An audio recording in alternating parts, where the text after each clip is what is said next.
ವೀಕ್ಷಕರೇ, ಆಶಾ ಅಡುಗೆ ಮನೆ ಚಾನಲ್ಗೆ ಸುಸ್ವಾಗತ. ಬನ್ನಿ, ಇವಾಗ ಅವರೆಕಾಳು ಸೀಸನ್ ಆಗಿರೋದ್ರಿಂದ ಇವತ್ತು ಇದ್ಕಿದ ಬೇಳೆ ಸಾಂಬಾರು ಮಾಡೋದು ಹೇಗೆ ಎಂದು ತಿಳ್ಕೊಳ್ಳೋಣ. ಇದ್ಕಿದ ಬೇಳೆ ಸಾಂಬಾರು ಮಾಡಲು ಬೇಕಾಗುವ ಸಾಮಗ್ರಿಗಳು: ಇದ್ಕಿದ ಬೇಳೆ, ಹಾಗೆ ಆ ಒಂದು ಆಲೂಗೆಡ್ಡೆನ ಸಣ್ಣ ಕಟ್ ಮಾಡಿ ಇಟ್ಕೊಂಡಿದ್ದೀನಿ, ಮತ್ತು ಕೊತ್ತಂಬರಿ ಸೊಪ್ಪು, ತೆಂಗಿನಕಾಯಿ, ಚಕ್ಕೆ ಲವಂಗ ಸ್ವಲ್ಪ, ಒಂದು ಈರುಳ್ಳಿನ ಫ್ರೈ ಮಾಡಿ ಇಟ್ಕೊಂಡಿದ್ದೀನಿ, ಹಾಗೆ ಸ್ವಲ್ಪ ಶುಂಠಿ, ಬೆಳ್ಳುಳ್ಳಿ, ಒಂದು ಟೊಮೊಟೊ, ಒಂದು 3 ಸ್ಪೂನ್ ಅಚ್ಕಾರದ ಪುಡಿ, ಧನಿಯಾ ಪುಡಿ 3 ಸ್ಪೂನ್ ಹಾಕ್ಕೊಂಡಿದ್ದೀನಿ. ಇದನ್ನೆಲ್ಲ ಪೇಸ್ಟ್ ಮಾಡ್ಕೋಬೇಕು. ಹಾಗೆ ಎಣ್ಣೆ, ಉಪ್ಪು, ಈ ಮಸಾಲೆ ಎಲ್ಲ ತೊಗೊಂಡಿದ್ದೀನಲ್ಲ, ಇದನ್ನು ಎಲ್ಲ ಹಾಕಿ ಚೆನ್ನಾಗಿ ನುಣ್ಣಗೆ ರುಬ್ಕೊಳ್ಳಿ. ಎಲ್ಲ ಹಾಕ್ಕೊತಾ ಇದ್ದೀನಿ.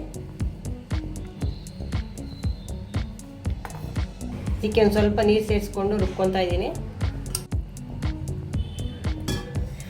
ಮೊದಲನೇದಾಗಿ ಕುಕ್ಕರಲ್ಲಿ ಸಾಂಬಾರು ಮಾಡ್ತಾ ಇದ್ದೀನಿ. ಇದಕ್ಕೊಂದು ಸ್ವಲ್ಪ ಎಣ್ಣೆ ಹಾಕ್ತಾ ಇದ್ದೀನಿ.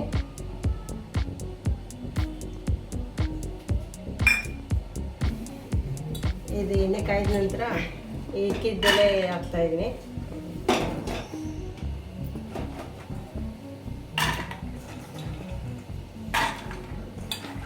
ಆಲೂಗೆಡ್ಡೆ ಇಕ್ಕಿದ ಬೇಳೆ 2 ಹಾಕ್ತಾ ಇದ್ದೀನಿ.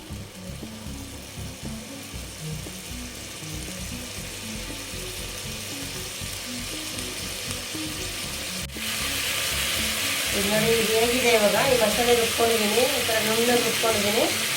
ಇದನ್ನು ಇದಕ್ಕೆ ಸೇರಿಸ್ತಾ ಇದ್ದೀನಿ. ಇದಕ್ಕೊಂದು ಸ್ವಲ್ಪ ನೀರು,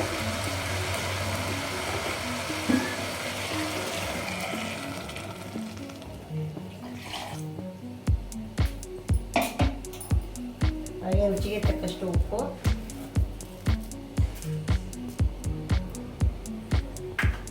ಎಲ್ಲ ರೆಡಿ ಮಾಡಿ ಇಟ್ಕೊಂಡ್ರೆ ಬೇಗನೆ ಆಗಿಬಿಡುತ್ತೆ ಇದು.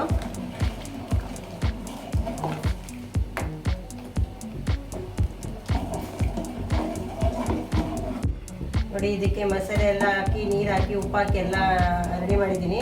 ಇದನ್ನು ಒಂದೇ ಒಂದು ವಿಷಲ್ಲು ಉಪ್ಪಿಕೊಳ್ಳಿ. ಇಕ್ಕಿದ ಬೇಳೆ ಆಗೋದ್ರಿಂದ ಬೇಗ ಬೆಂದೋಗುತ್ತೆ. ಒಂದು ವಿಷಲ್ಗೆ ಆಫ್ ಮಾಡ್ಕೊಂಬಿಡಿ, ಸಾಕಿದೆ.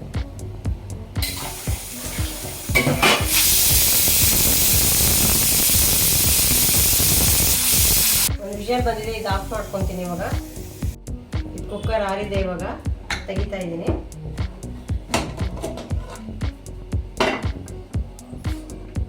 ಇಕ್ಕಿದ ಬೇಳೆ ಸಾಂಬಾರು ಸವಿಯಲು ಸಿದ್ಧ.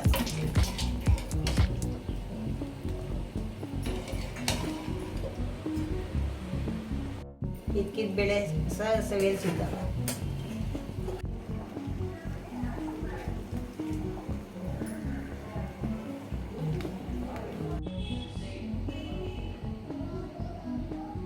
ಇಕ್ಕಿದ ಬೇಳೆ ಸಾಂಬಾರು ಸವಿಯಲು ಸಿದ್ಧವಾಗಿದೆ. ಇದು ಪೂರಿ, ಚಪಾತಿ, ದೋಸೆ ಎಲ್ಲದೂ ತುಂಬ ಚೆನ್ನಾಗಿರುತ್ತೆ.